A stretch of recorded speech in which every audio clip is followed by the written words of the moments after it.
that gives us hope that maybe Zealand is going to be good as well. But do you believe that Regina could turn evil again, and maybe any other hero could be turned evil? I think anything is possible on Once Upon a Time. Because I've read some scripts, and I'm sure you've seen these episodes where you're like, what? I never thought my sister would turn herself into my boyfriend's ex or dead wife and get pregnant, and now, I mean, that was mind-blowing. I read that script and went, what? Only on our show we can get away with this, because it's all magic. What was your question? It's about if you think that Regina could turn evil again or any other hero.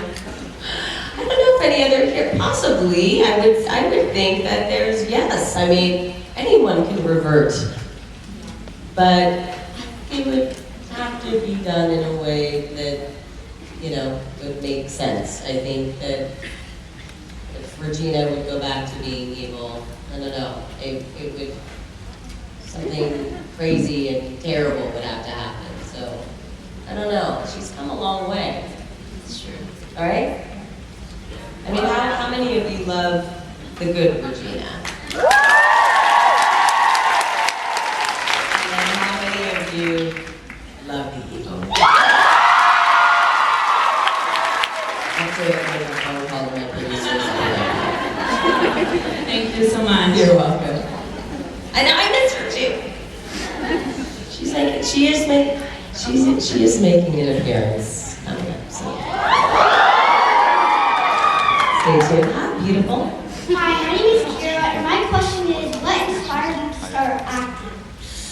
So, what inspired me? I think I wasn't even aware of what inspired me when I was 3 years old. But I will say I grew up in a very artistic family. My grandfather, I don't know what he ever did. I honestly don't. He was an artist. He was way out there. And was an inventor.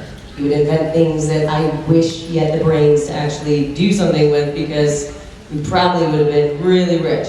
But other people invented them later and did a better job.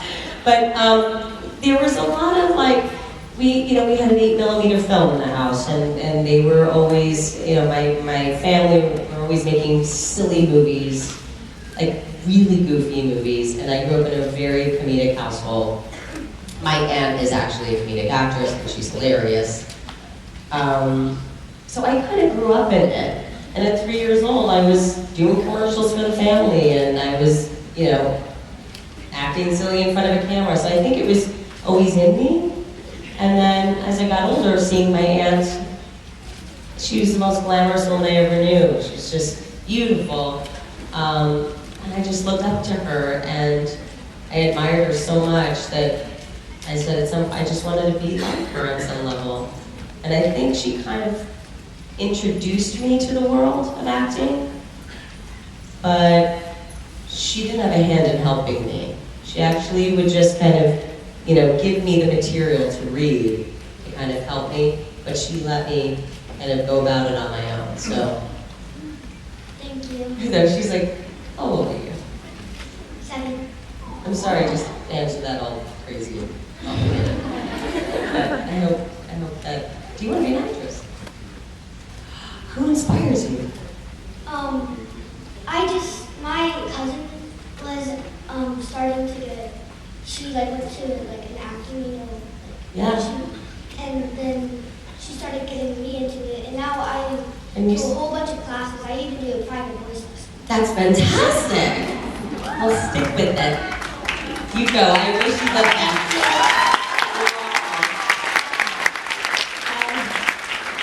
Hi, Lana. I'm Anastasia. Nice to meet you again. Nice to see you again. So, me and my friends were talking about who would play the best Catwoman in the new Justice League series.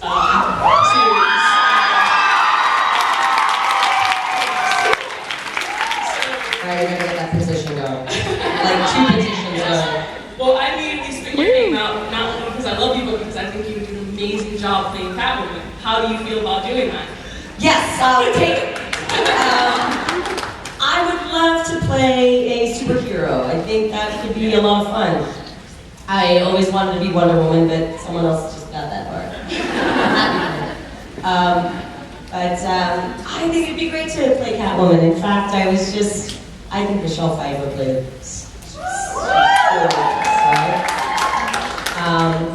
It's funny because I was just looking at some of her scenes, just out of curiosity. I do that quite a bit, just kind of search the web like everyone does, but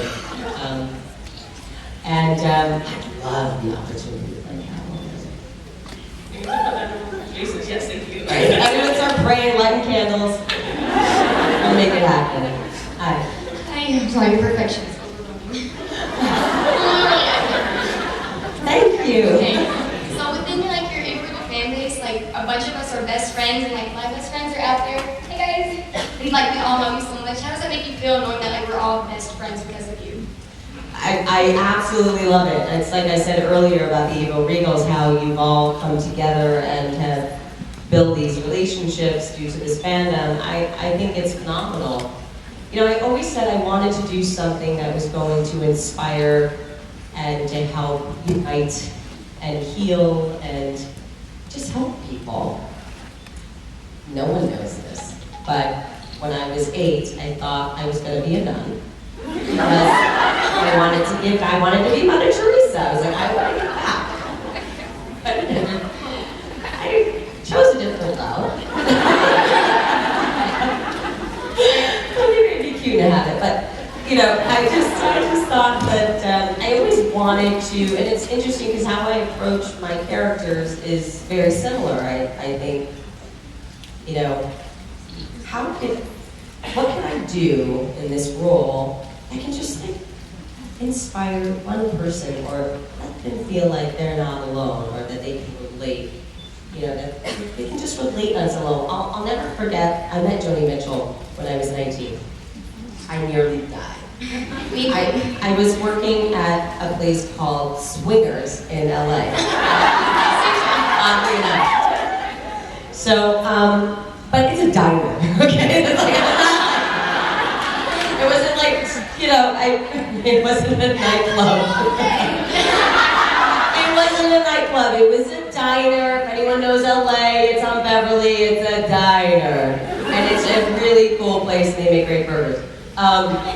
And I was working there, and at 19, the busboy said, Joni Mitchell's sitting at table 235, and I was like, what? And my manager goes, Lana, if you talk to her, you can lose your job.